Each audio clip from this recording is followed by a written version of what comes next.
ancien député de la Chambre des communes, directeur artistique et ingénieur de son. Avec Pierre Nantel, entendez l'actualité. Sans fausse note. Beaucoup de gens ont déménagé pendant le mois de juillet. On a beaucoup parlé des animaux qui étaient souvent bartassés dans l'affaire, parfois qui fuyaient. Il y a même des chats qui sont revenus après 8 ans d'absence.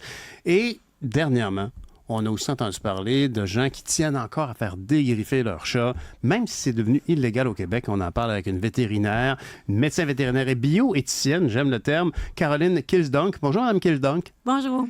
Merci beaucoup de venir partager ce que vous pouvez nous dire sur nos animaux qu'on aime tant, mais que parfois on ne traite pas toujours de façon idéale.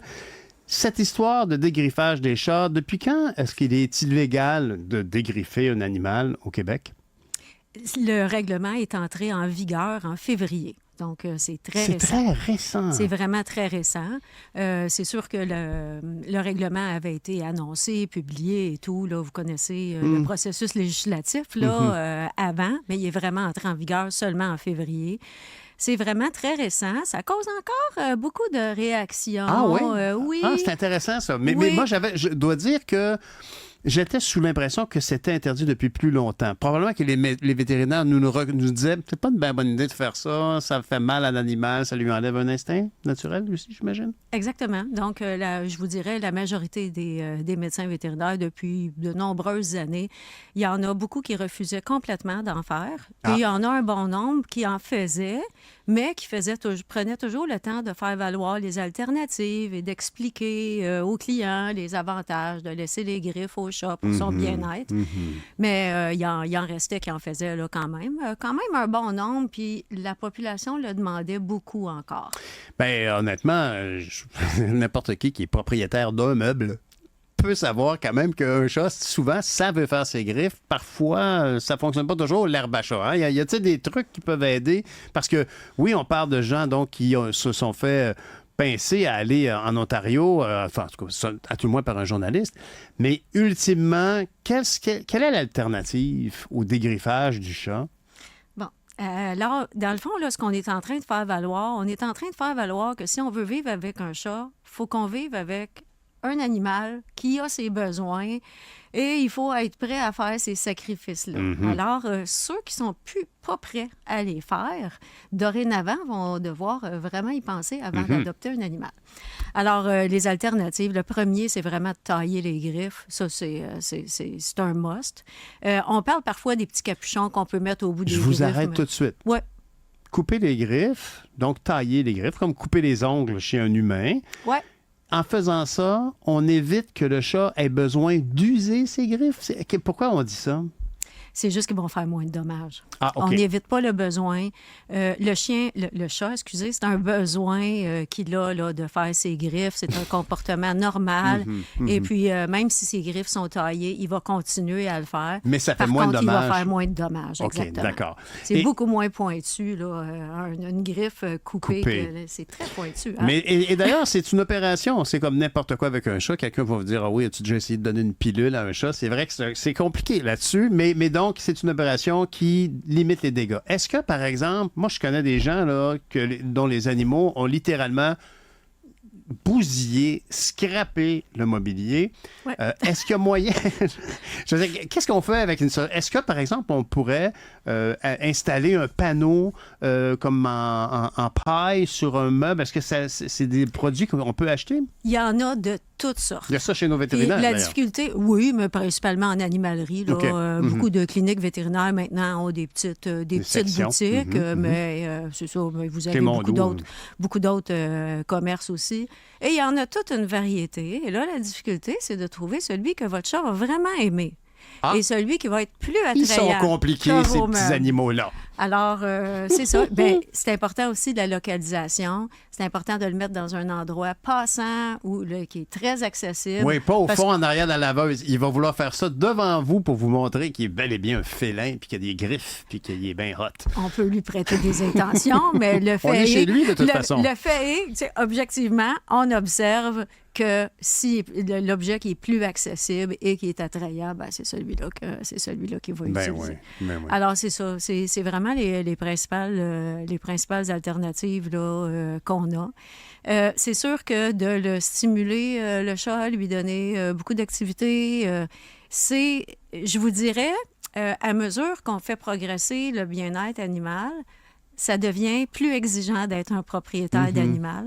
Alors, probablement que ça va faire en sorte que, surtout pour les chats, je vous dirais que, il y a beaucoup de gens qui ont des chats, ne sont pas si motivés que ça. Là. Ils vont pas passer une heure à jouer avec leur chat, le stimuler et tout.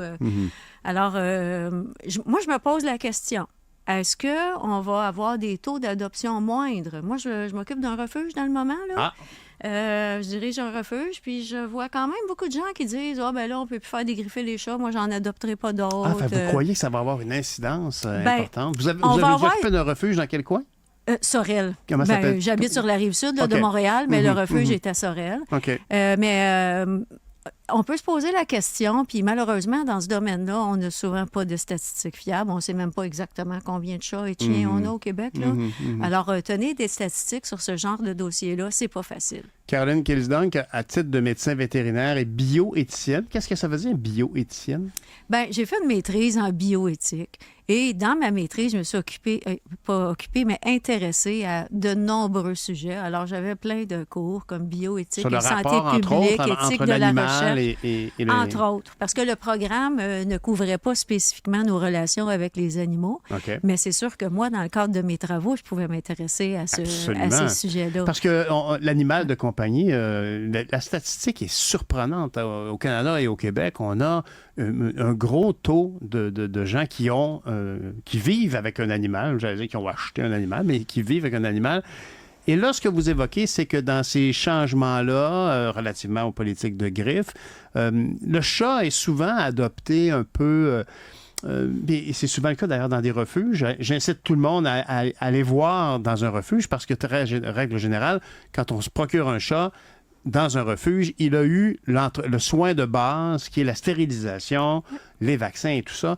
La stérilisation étant le nerf de la guerre, combien de gens craquent littéralement devant la portée de petits chatons et chatonnes qu'une femelle vient d'avoir? Il y en a 7 ou 8, sont tous plus jolis les uns que les autres et les gens craquent comme si c'était un toutou, mais c'est pas un toutou. Non. Et puis, c'est un animal qui vient avec ses besoins. Puis, on a un grand problème là, de surpopulation féline. Puis, on ne va pas le régler d'ici 2 ans. Là. C'est complexe, cet enjeu-là. Et puis, nous, dans beaucoup de refuges, ce qu'on fait, c'est qu'en partie, on a des abandons d'animaux, mais on a aussi des animaux qui sont errants, qui nous sont amenés. Et quand ils sont raisonnablement sociables, on les stérilise et puis on les fait adopter dans des maisons. C'est ça. Mais on les stérilise toujours. Parce que si on ne les stérilisait pas, on viendrait contribuer au problème. Chaque chat en représente 20 potentiels qui vont venir. Mais ce problème-là n'est pas à la veille de se régler. Puis il y a des villes qui ont des programmes où on capture les chats, on les stérilise et on les relâche. Ah oui? Oui, c'est un progrès. Il y a certaines expériences qui ont montré qu'à force de faire ça, si on le fait sur un territoire précis, intensément, pendant une durée assez longue, la population de chats errants va finir par s'éteindre. Mais pour le faire, il faut vraiment le faire intensément, ce qui est très difficile dans nos villages, nos campagnes. On n'arrive pas à le faire avec autant d'intensité. Alors, on continue à avoir des nouveaux chats qu'on fait adopter dans des familles et tout.